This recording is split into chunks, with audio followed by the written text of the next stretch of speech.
অভিযোগ সংশ্লিষ্ট জনাব টিপু মুন্সি, প্রাক্তন মন্ত্রী, বাণিজ্য মন্ত্রণালয়, বাংলাদেশ সচিবালয় মন্ত্রী হিসাবে দায়িত্ব পালনকালীন সময়ে জ্ঞাত আয়ের উৎসের সাথে সঙ্গতিবিহীন 5,90,00,000 টাকারও বেশি মূল্যের সম্পদের মালিকানা অর্জন ও দখলে রাখা এবং 11টি ব্যাংক হিসাবে 32,18,00,000 টাকারও বেশি অস্বাভাবিক লেনদেন এবং অসাধু উপায়ে অর্জিত সম্পদ জ্ঞাতসারে হস্তান্তর, স্থানান্তর, রূপান্তর অপরাধ অনুসন্ধানকালে প্রাথমিকভাবে প্রমাণিত হয়েছে।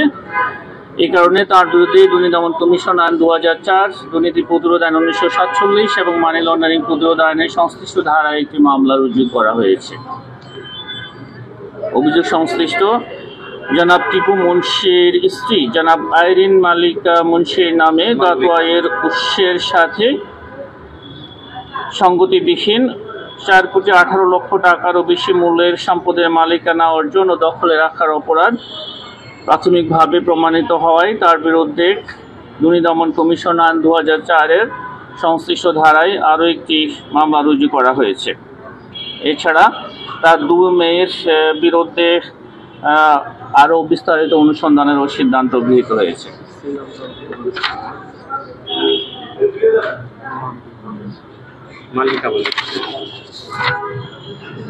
এটাকে একটু আপনারা আবার একটু সংশোধন করে নিতে পারেন। ওনার অভিযোগ সংশ্লিষ্ট টিপু মুন্সির স্ত্রী জনাব আইরিন মালবিকা মুন্সি, নামটা বোধহয় আমি ভুল বলেছি, আইরিন মালবিকা মুন্সি।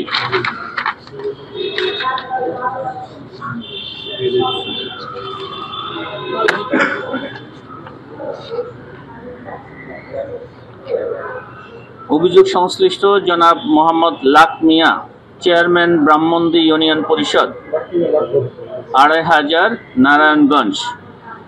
ইউনিয়ন পরিষদের চেয়ারম্যান হিসেবে দায়িত্ব পালনকালে নিজ ক্ষমতার অপব্যবহার পূর্বক ঘুষ ও দুর্নীতির মাধ্যমে তার জ্ঞাত আয়ের উৎসের সাথে অসঙ্গতিপূর্ণ 55,23,00,000 টাকারও বেশি মূল্যের সম্পদ অর্জন ও দখলে রাখা এবং তার নামেও 49টি ব্যাংক হিসাবে 14,376 কোটি টাকারও বেশি অস্বাভাবিক লেনদেনের মাধ্যমে অপরাধলব্ধ অবৈধ অর্থ জ্ঞাতসারে হস্তান্তর, স্থানান্তর, রূপান্তরের অপরাধে তার বিরুদ্ধে দুর্নীতি দমন কমিশন আইন 2004, মানি লন্ডারিং প্রতিরোধ আইন 2012 এবং দুর্নীতি প্রতিরোধ আইন 1947-এর সংশ্লিষ্ট ধারায় একটি মামলা রুজু হয়েছে।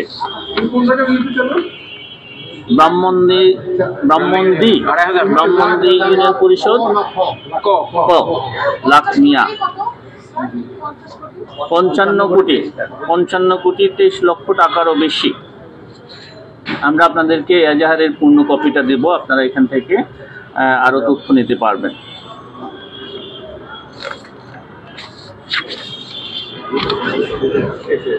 অভিযোগ সংশ্লিষ্ট জনাব মুসাম্মদ মাহমুদা বেগম, স্বামী মোহাম্মদ লাক মিয়া এবং জনাব মোহাম্মদ লাক মিয়া, চেয়ারম্যান ব্রাহ্মণদী ইউনিয়ন পরিষদ, একে অপরের সহায়তায় জ্ঞাত আয়ের উৎসের সাথে অসঙ্গতিপূর্ণ 14,50,00,000 টাকারও বেশি মূল্যের সম্পদের মালিকানা অসাধু উপায়ে অর্জনপূর্বক দখলে রেখে এবং 14টি ব্যাংক হিসাবে জ্ঞাত আয়ের উৎসের সাথে অসঙ্গতিপূর্ণ 461,16,00,000 টাকারও বেশি মূল্যের অর্থ লেনদেনের অপরাধে তার বিরুদ্ধে দুর্নীতি দমন কমিশন আইন 2004, মানি লন্ডারিং প্রতিরোধ আইন 2012 এবং দণ্ডবিধির সংশ্লিষ্ট ধারায় আরও একটি মামলা রুজু হয়েছে। আপনাদেরকে অনেক ধন্যবাদ। যারা ক্লিনচিট পেয়েছে আগে পরিবর্তিত সময়ের আগে ক্লিনচিট পেয়েছে, যাদের ব্যাপারে হচ্ছে যে অপরাধ ছিল, কিন্তু এখন আবার তাদেরকে তখন আবার ক্লিয়ার দেওয়া হয়েছিল, অব্যাহতি দেওয়া হয়েছিল, তাদের বিরুদ্ধে এখন আবার হচ্ছে যে পরবর্তী সময়ে এসে মামলা অনুসন্ধান কিংবা দুদক মামলা করছে। এই বিষয়ে আসলে একটু জানতে চাচ্ছি, এটা কোন ধারায় কিংবা হচ্ছে যে কোন ইয়ের প্রেক্ষিতে এটা করা হয়েছে?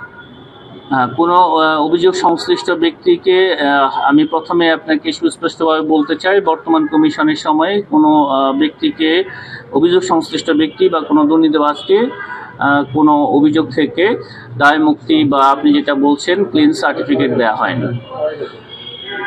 যদি কোনো অভিযোগ একবার পরিসমাপ্ত হয়েও থাকে, পরবর্তী সময়ে যদি ওই অভিযোগ সংশ্লিষ্ট ব্যক্তির বিরুদ্ধে আরও তথ্য প্রমাণাদি পাওয়া যায়, যদি তিনি প্রথমবার যখন পরিসমাপ্তি হয়েছে তার পরবর্তী সময়ে যদি তিনি এমন কোনো সম্পদ বা এমন কোনো দুর্নীতির সাথে তিনি সম্পৃক্ত হয়ে থাকেন, তাহলে সে বিষয়ে পুনরায় অনুসন্ধানের ক্ষেত্রে কোনো বাধা নেই। অনেক ধন্যবাদ।